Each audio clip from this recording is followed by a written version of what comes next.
Last night, the New York Knicks defeated the Cleveland Cavaliers 130 to 93, and they clinched their first finals appearance since 1999, which was 27 years ago, nearly 3 decades ago. Shows you how long it's been since the Knicks have gone to the finals.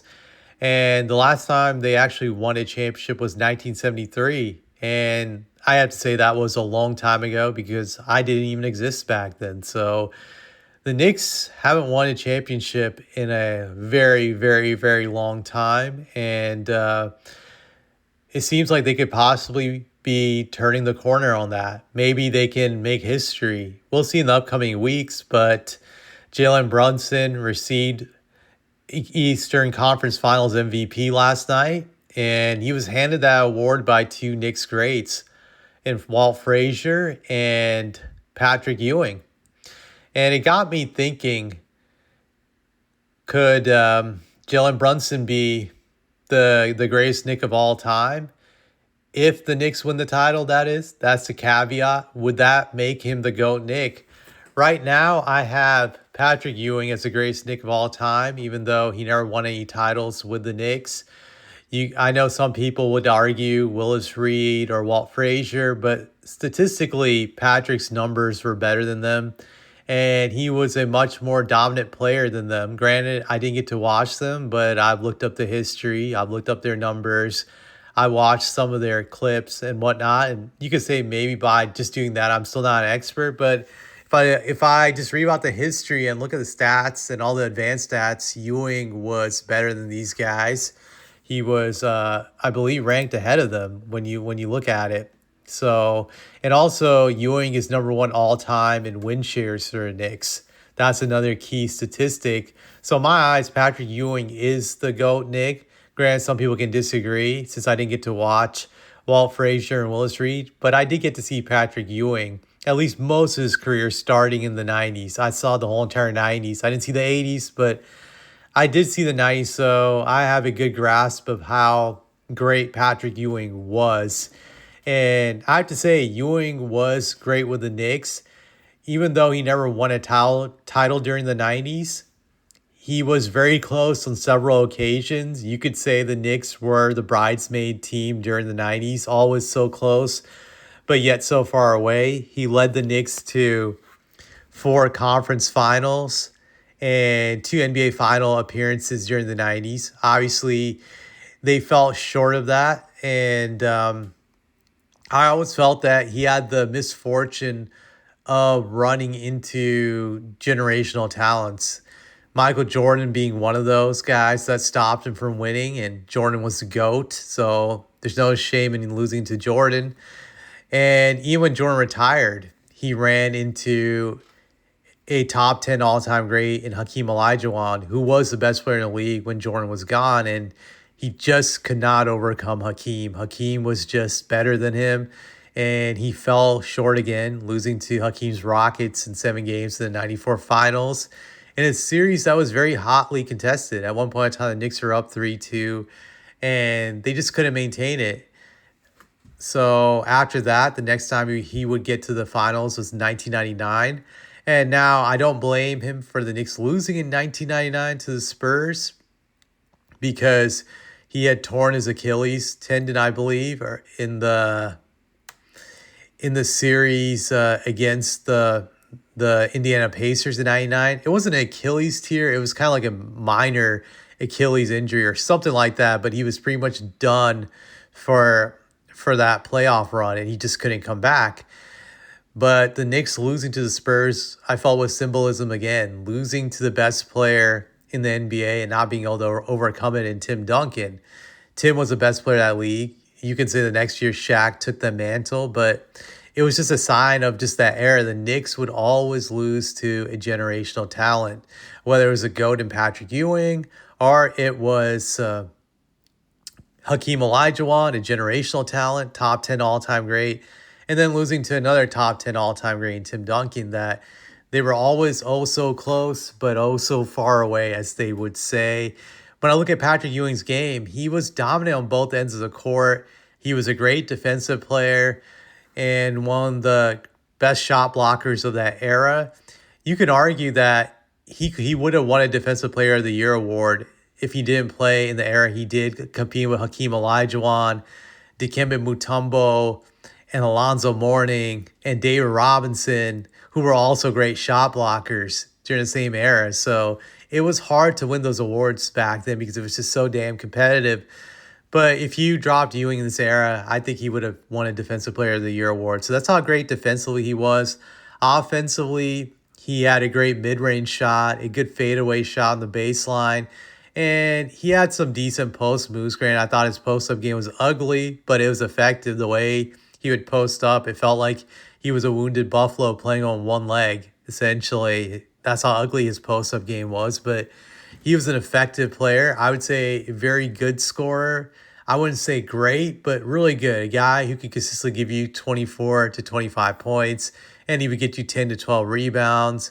So really, really dominant on both ends of the court.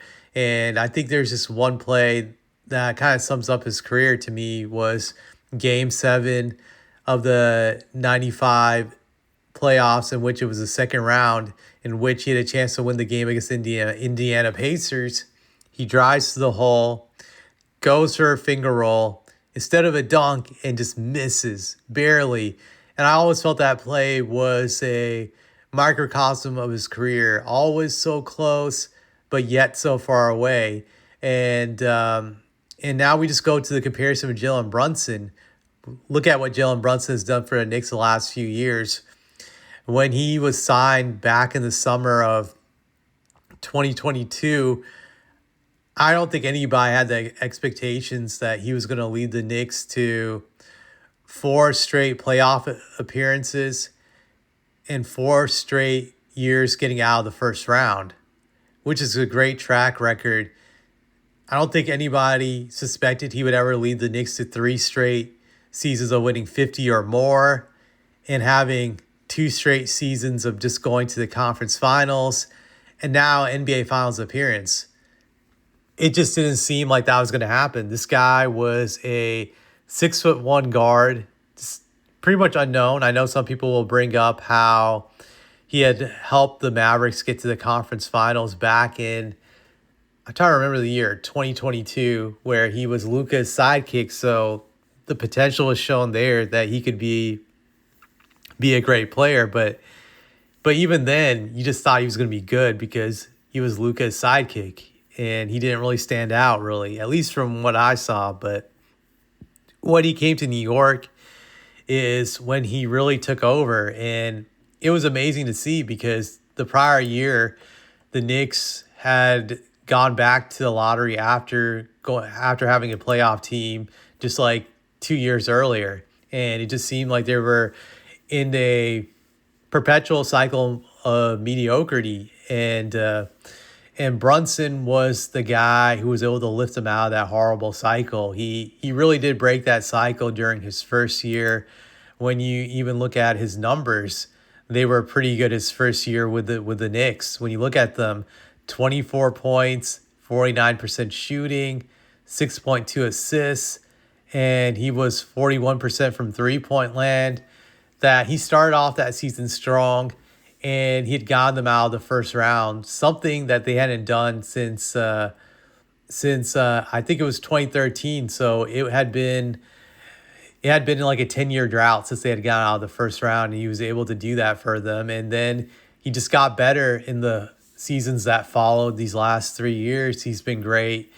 And you just look at just the playoff numbers, which have been pretty good. When you look at them, this year in the playoffs, he's averaging 26.9 points per game, on 48% from the field overall, 35% from 3, and he's getting them 6.6 assists. Keep in mind, that's with Cat now being the primary playmaker for the team. So he's been phenomenal for the New York Knicks. He's been their leader, their go-to guy. And the thing that's always impressed me about Jalen Brunson is that I feel like he's just like a tier below Stephen Curry in the way he impacts the game, the way Curry impacted the game in his prime, that despite being a small guard, it's like he has this ridiculous center of gravity It's so hard to guard him because he can hit so many difficult shots on you. And he's very strong that he can bump you and create space to get his shot off, and he can finish in the paint. And on top of that, he has a good 3-point shot. So that makes him so hard to guard because he can heat up. And once he heats up, it's over. It kind of reminds me of Curry in that regard. Granted, Curry was just, I would say, a tier above him in just offensive impact, but he's getting there, and that's what makes him just really amazing. And it's just incredible how clutch he is when you watch him play. I think that's something he has over Patrick Ewing, because I didn't think Patrick was ever that clutch when it came to pressure situations. But Jalen Brunson, you always feel that he has the ability to do something amazing, the clutch, to get his shot off, to hit a difficult shot, and that you would trust him in the final 2 minutes of the game. And I never felt that way about Patrick Ewing, I would say. But if he is able to get the Knicks the championship this year, if he's able to do that, I would have to put him over Patrick Ewing as a GOAT Knick. To me, what he did would just top anything that Patrick ever did. You look at the numbers, they're great. You look at the impact, they're great. The only edge Patrick, I feel, would have on him is the defensive impact on the game that he had. But I would just put Brunson over him because he carried this team on his back and the rest of them followed. So he's on the verge. Now, if he loses in the finals, Patrick still has a GOAT title for me for all-time great Knick. But he's getting close. He's really on the verge.